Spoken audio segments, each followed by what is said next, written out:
One of the things that I do is I talk to my clients about things that might be vulnerable security items. Got to have deadbolts, things like that. Now, when you do have a deadbolt on an out-swinging door, if that deadbolt doesn't click all the way and get fully engaged, you can take a screwdriver or a tool and stick it inside and break into the house. So we advise them that you can get a product called a latch guard. You've probably seen some of the big industrial looking ones. You can get some that are a little more ornate. That'll cover that gap so you can't do that, so you can't break in. Okay, another security concern is on your garage roll-up doors or overhead doors. They've got a release in there, and in this particular case, they get a huge gap. I can stick my whole arm in there. Sometimes it'll be smaller and they can stick a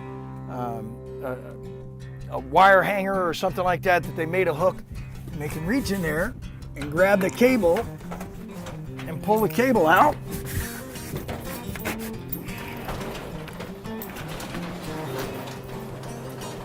And magic, you're in the house. So in this case, I would not only tell them about the security issue they have, I've also tell them that they need to get their springs adjusted properly, and that needs to be done by a garage door technician. Adjusting these springs can be very dangerous. You definitely need a licensed technician to do that. Another thing that we notice when we're here, this fiber cement board is yellow. That is the way it comes from the factory. That's pre-primed. So this is primed, so this tells me that it's been recently replaced. This house is 10 years old.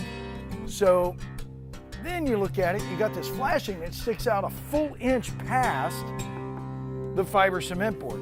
When you get around to the back, you'll notice that the wood is flush up against it. So what they did is they had wood trim that's rotted out, they cut it all out, they've put in fiber cement board, but they didn't adjust the flashing. So now you got the flashing is set wrong because they've got a different, thinner product in there.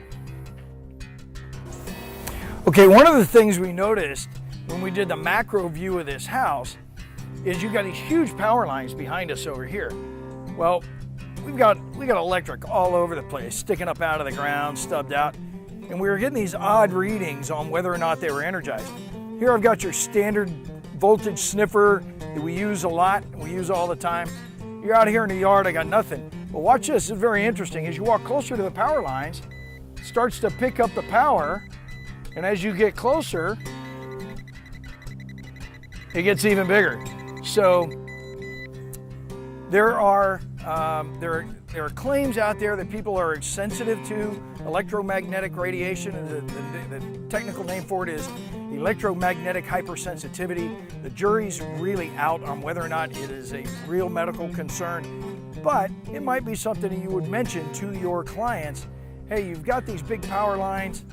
It might be a problem, might affect things differently. It might cause problems with your electronics, with your remote controls, with your TVs and things like that. And it could also possibly be a health concern. So you might want to mention it to you. I know I certainly would.